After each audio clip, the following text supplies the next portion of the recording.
quais os motivos que podem levar o então presidente da República nas eleições de 2022, Jair Messias Bolsonaro, à inelegibilidade até 2030. Só lembrando, a ideia aqui é a gente lançar para vocês os contornos jurídicos, tanto da acusação quanto da defesa. Então a gente vai mostrar primeiro o que a acusação informa e o que a defesa argumenta. O julgamento está marcado para o dia 22 de junho, a gente vai transmitir aqui ao vivo, vai fazer um resumo, enfim, vai fazer uma cobertura desse importante julgamento, né? Porque nesses grandes julgamentos que a gente vê grandes teses também sendo desenvolvidas, tá bom? Eu sei que sempre, né, todos têm o seu lado político, né? Isso não é diferente, inclusive eu tenho o meu, todos têm, mas a ideia aqui é que a gente faça uma análise técnica do que tem no processo, né? Seja para quem é advogado tirar as teses jurídicas, seja para quem é concurseiro e retirar daí as principais cobranças, incidências em prova, tá bom? Então vamos lá dar uma olhada primeiro de que se trata essa ação.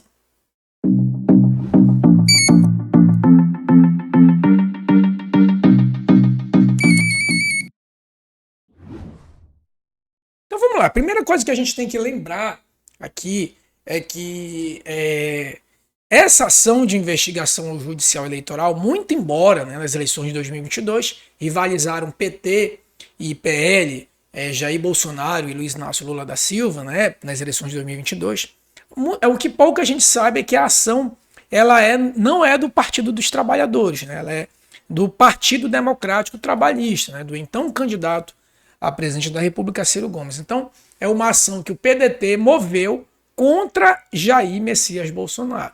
É uma ação de investigação judicial eleitoral. É muito conhecido no meio jurídico eleitoral, AIJ. Então toda vez que a gente fala AIJ, entenda que é uma ação de investigação judicial eleitoral. Tá bom? Eu deixei o número aqui, porque todas as referências que eu vou trazer estão nos autos desse processo, que são públicos.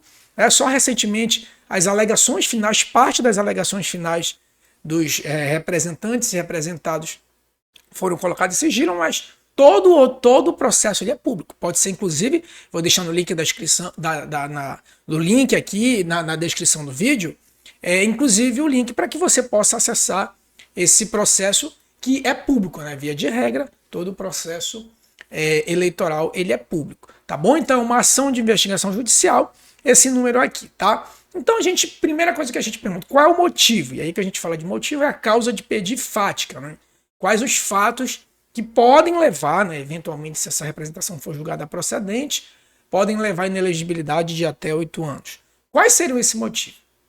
Bem, esse motivo, eu vou passar aqui rapidamente o texto dele, foi uma reunião, né, do Bolsonaro com os embaixadores lá no Palácio da Alvorada, em que, segundo a acusação, né, segundo o representante, o representante usa muito esse termo, ele usou essa reunião para profanar, ou seja, falar mal, né, colocar em xeque o sistema eleitoral brasileiro, principalmente as urnas eletrônicas. Vamos ver um pequeno trecho dessa reunião, que também estão nos autos, né, é um vídeo de quase 40 minutos, mas a gente vai trazer aqui o que o representante, né, enfim, o que a acusação mais destaca. Vamos lá dar uma olhadinha.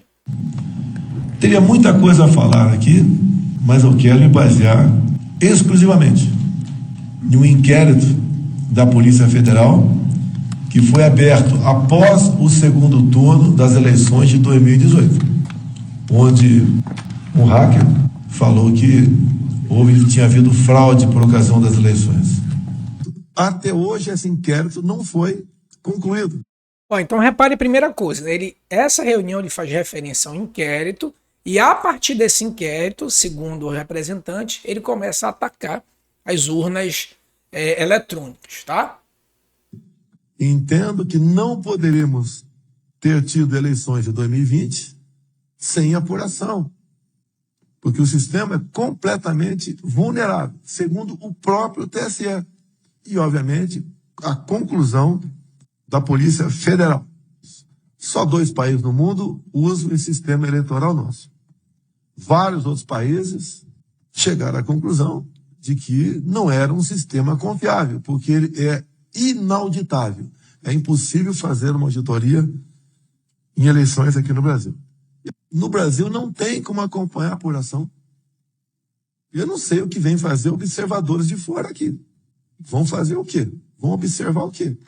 Se o sistema é falho, segundo o próprio TSE, é inauditável também, segundo uma auditoria externa pedido por um partido político. Então repare que toda a acusação que ele faz ao sistema, segundo a defesa diz, olha, tudo que ele está falando é com base em um inquérito policial e com base em algumas auditorias. Então a defesa vai usar muito esse argumento de que a ideia do então presidente era melhorar o sistema eleitoral brasileiro. Então esse é o principais viés de mérito da defesa, né, do então presidente Jair Messias Bolsonaro. Já a tese da acusação é de que ele utiliza essa reunião, né, utiliza como subterfúgio para colocar em xeque o sistema eleitoral brasileiro e, por consequência, mexer com a normalidade das eleições, que a gente vai ver que enseja aí no abuso de poder político e dos meios de comunicação. Político, no caso do PSDB, em 2014, com todo respeito, 8 meses passeando dentro dos computadores do TSE. Esse grupo de hackers, será que o TSE não sabia? Eu teria dezenas e dezenas de vídeos para passar para os senhores por ocasião das eleições de 2018. O eleitor ia votar e simplesmente não conseguia votar.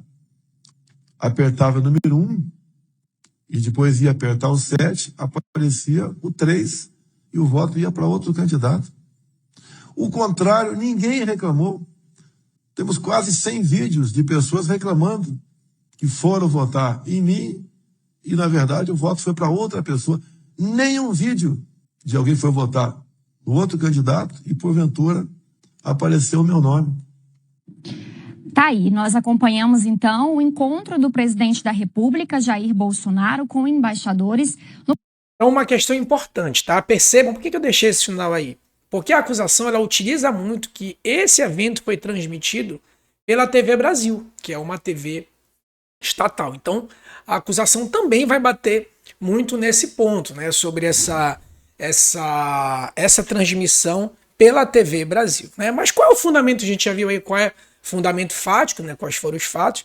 Mas o que eventualmente esse comportamento, né? Essa reunião poderia ter uma repercussão jurídica. Qual seria a repercussão jurídica? Bem, segundo a acusação, essa repercussão jurídica seria lá no artigo 14, parágrafo 9º da Constituição, que diz o seguinte, ó, que lei complementar estabelecerá outros casos de inelegibilidade a fim de proteger a probidade administrativa e a normalidade das eleições, né, contendo aí a influência do abuso de poder econômico, político, né, enfim. Então essa é a previsão constitucional. Com base nessa previsão constitucional, o legislador editou a Lei Complementar 64/90, também conhecida como a Lei das Inelegibilidades.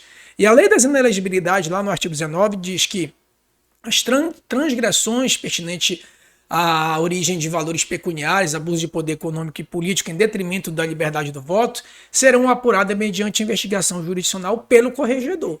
Daí que o relator originário lá é o ministro Benedito Gonçalves, que é o corregedor do TSE. Tá? Então a gente já viu aí o fundamento constitucional e o fundamento legal. Tá? E qual é o fundamento específico da AIS? Né? Lá no artigo 22 da lei complementar também, que diz que qualquer partido político com ligação ao candidato e ao Ministério Público pode pedir abertura de investigação por abuso de poder econômico, de autoridade, o chamado abuso de poder político, e dos meios de comunicação. Então, o fundamento, ou seja, a causa de pedir dessa AGE são basicamente 3. O abuso de poder nas eleições, o abuso de poder político, o abuso de poder econômico e o abuso dos meios, da utilização dos meios de comunicação. No caso que a gente está analisando, são 2 abusos que o representante alega. É o abuso de poder político, né, já que ele seria o detentor do mandato naquela época, e o abuso dos meios de comunicação, já que ele transmitiu isso não só pela TV Brasil, como também em suas redes sociais. E aí o TSE entende que a transmissão em rede social, se ela for muito potencial, né, se ela tiver uma potencialidade muito grande de transmissão, uma transmissão que alcance milhares de curtidas e de visualizações, como foi o caso, o TSE entende que, como exceção à regra, os meios de comunicação, não só apenas concessões públicas, mas também aqueles meios de mídias de internet também podem ser tidos como meios de comunicação, que, segundo o TSE, seria o caso, né? Se for acolhido, poderia ser o caso, segundo a próprio a própria acusação, tá bom? Então seria abuso de poder político e abuso nos meios de comunicação. Então, daí a gente pode tirar já a primeira coisa, né? Esse ilícito imputado ao Bolsonaro não é um ilícito penal, né? Não é um ilícito criminal. É um abuso, é um ilícito civil eleitoral. Então, um abuso de poder político ou dos meios de comunicação. Claro, isso pode ter uma repercussão penal, pode ter. Se o Ministério Público abrir determinada investigação, aí é uma questão penal.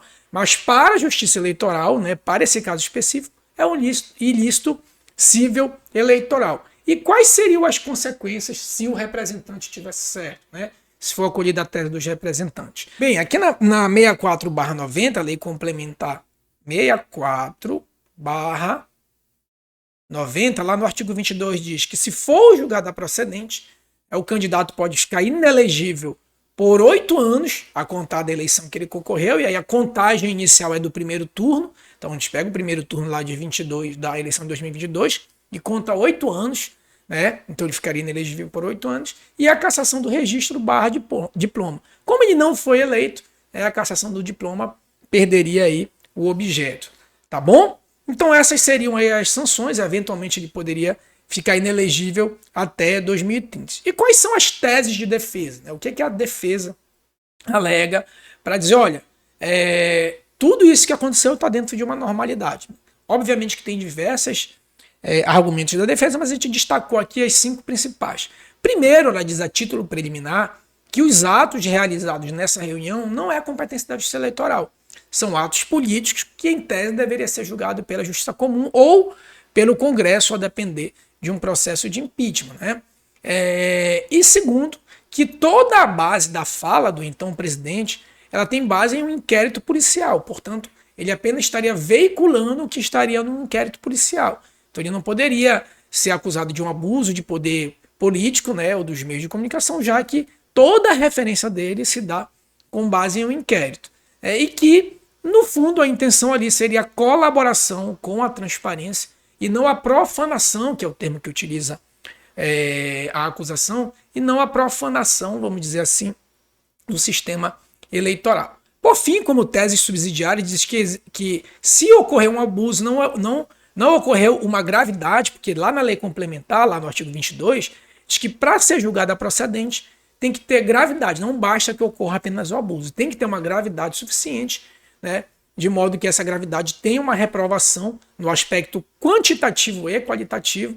Então, a defesa alega que não há essa gravidade, e um dos argumentos é que os embaixadores sequer eram eleitores, né? Então, exatamente utiliza isso para dizer que não há uma repercussão eleitoral propriamente dito, tá bom? Então, essa é a tese da defesa. A gente vai acompanhar o desenrolar dessa ação nos próximos dias, né? Quando for julgado, a gente vai tentar fazer a transmissão aqui ao vivo para tentar explicar, né, de forma bem mais didática para quem não está tão acostumado ou para quem está acostumado com o direito eleitoral se reciclar, tá bom? Então é isso, a gente toda semana aqui publica um vídeo de noções de direito eleitoral, toda segunda-feira e dia de quarta-feira, os principais julgados do TSE publicados na semana anterior. Então já se inscreve no canal, dá o like no vídeo, comenta aqui, né, o que você achou, divulga aí para os amigos, que isso incentiva a gente a fazer vídeos toda semana, tá bom? Forte abraço e até a próxima.